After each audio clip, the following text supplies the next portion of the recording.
இன்றைக்கு உலகமே போற்றக்கூடிய ஒரு மாபெரும் தலைவர், உத்தம தலைவர், ஏழைத்தாயின் மகன் பாரத பிரதமர் நரேந்திர மோடி ஆட்சி பெற்ற வேட்பாளர் எடப்பாடி ஐயா அவர்களை முதலமைச்சர் ஆக்கிய வேண்டும் என்று நம்முடைய பிரதமர் பாரத பிரதமர் நரேந்திர மோடி அவர்கள் தமிழகம் முழுவதும் சுற்றுப்பயணம் செய்து அறுபாடுபட்டுக் கொண்டிருக்கிறார். அப்படிப்பட்ட இன்றைக்கு இந்தியாவிலேயே முதல் உருவான மாவட்டம் சேலம் மாவட்டம். இந்தியாவிலேயே முதல் கட்டி முடிக்கப்பட்ட அணை மேட்டூர் அணை. தமிழகத்திலேயே இந்த 26 சட்டமன்ற தேர்தலில் அதிகப்படியான வாக்குகள் வித்தியாசம் வெற்றி பெறக்கூடிய வேட்பாளர் அண்ணன் வெங்கடாஜலம் ஸ்ரீ வெங்கடாஜல வேட்பாளர் அவர்கள். ஏனென்றால் ஏழ்மையானவர், 2 முறை சட்டமன்ற உறுப்பினராக இருந்தவர், மக்களுடைய இறுதியாக பழகக்கூடியவர். அப்படிப்பட்ட வேட்பாளர் கிடைப்பது மாபெரும் அறிவு. இந்த அறிவு கூட்டத்திலே ஈடுபட்டுள்ள அனைத்து இந்திய அண்ணா திராவிட முன்னேற்ற கழகத்தினுடைய மாவட்ட செயலாளர் அண்ணன் இளங்கோவன் உட்பட அனைத்து நிர்வாகிகளுக்கும் பாரதிய ஜனதா கட்சியினுடைய மாவட்ட, மாநில, ஒன்றிய நிர்வாகிகளுக்கும் பாட்டாளி மக்கள் கட்சியினுடைய மாவட்ட செயலாளர், ஒன்றிய நிர்வாகிகள் அனைவருக்கும், அமமுகவுடைய மாவட்ட, மாநில நிர்வாகிகளுக்கும், தமிழ் மாநில காங்கிரசுடைய நிர்வாகிகளுக்கும், ஐக்கிய மாவட்டத்துடைய நிர்வாகிகளுக்கும், எங்களுடைய பாரதிய ஜனதா கட்சி சார்பாகவும் பாரத பிரதமர் நரேந்திர மோடி சார்பாகவும் என்னுடைய வணக்கத்தை தெரிவித்துக் கொள்கிறேன். இன்றைக்கு தமிழகத்திலே நடைபெறுகின்ற இந்த திமுக தீயசக்தி திமுகவை வீட்டுக்கு மட்டுமல்ல தீகார் ஜெயிலுக்கு அனுப்ப வேண்டியது நம்மளுடைய கடமை.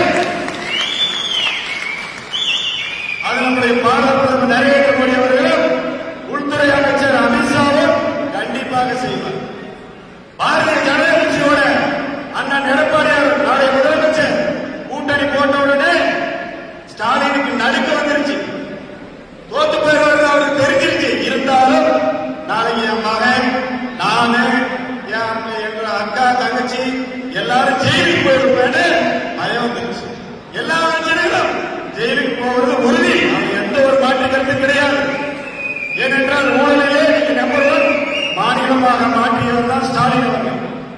இன்றைக்கு நம்முடைய நாளை முதல்வர் எடப்பாடியார் அவர்கள் எண்ணற்ற திட்டங்களை அறிவித்துள்ளார்கள். ஆட்சி அமைந்தவுடனே அனைத்து மகளிருக்கும் 10,000 ரூபாய் கொண்டு போடுறாரு. மகளிருக்கு 2,000 ரூபாய், தகுதி வாய்ந்த மகளிர் கிடையாது, அனைத்து மகளிருக்கு 2,000 ரூபாய். இந்த மாதிரி எண்ணற்ற திட்டங்களை எப்படி செயல்படுத்துவார்? மத்தியிலே ஒரு இலக்கமான ஆட்சி, மாநிலத்திலே மத்தியிலே ஒரு கூட்டாட்சி. அதனால அதிக நிதிகளை பெற்று ஆட்சி அமைந்தவுடன் கிட்டத்தட்ட 5 லட்சம் கோடியை நிதியாக பெற்று அனைத்து திட்டங்களையும் செய்யக்கூடியவர் தான் நம்மளுடைய எடப்பாடி ஐயா. அது எந்த மாற்றங்களும் கிடையாது. அதிலே நம்மளுடைய மேட்டூர் சட்டமன்ற வேட்பாளர் அதிகப்படியான ஆட்சிய வித்தியாசத்தில் வெற்றி பெற்று அவர் நம்மளுடைய இந்த மேட்டூர் மண்ணிற்கு ஒரு பெருமை உண்டு. இந்தியாவிலே மேட்டூர் என்றால் அனைவருக்கும் தெரியும். மேட்டூரிலே இந்த திமுக ஆட்சி இருக்கிறவர்களா கர்நாடகாவிலிருந்து ஒரு சொட்டு தண்ணி கூட அவங்களால கேட்டு வாங்க முடியல.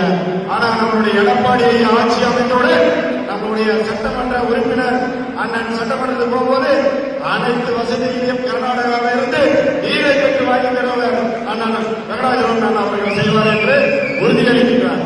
ஏனென்றால் நம்மளுடைய கூட்டணி வெற்றி கூட்டணி, நம்மளுடைய கூட்டணி மாபெரும் வெற்றி அடையக்கூடிய கூட்டணி. இதுதான் தமிழகத்தை ஆள வைத்த கூட்டணி. இதில் எந்த ஒரு மாற்று கருத்து கிடையாது. ஏனென்றால் அண்ணன் சொன்ன மாதிரி இது அறிமுக கூட்டம் இல்ல, இது வெற்றி விழா கூட்டம். அடுத்தபடியாக நம்முடைய இதே மண்டபத்தில் வெற்றி விழாவை நாம் வைக்க வேண்டும் என்று நம்முடைய அண்ணனை கேட்டுக்கொண்டு நம்முடைய அண்ணனை அனைத்து கட்சிகளும் ஒன்று சேர்ந்து அதிகப்படியான வாக்கு வித்தியாசம் வெற்றி பெற செய்ய வேண்டும். நம்மளுடைய பாட்டாளி மக்கள் கட்சி அக்கா சௌமியா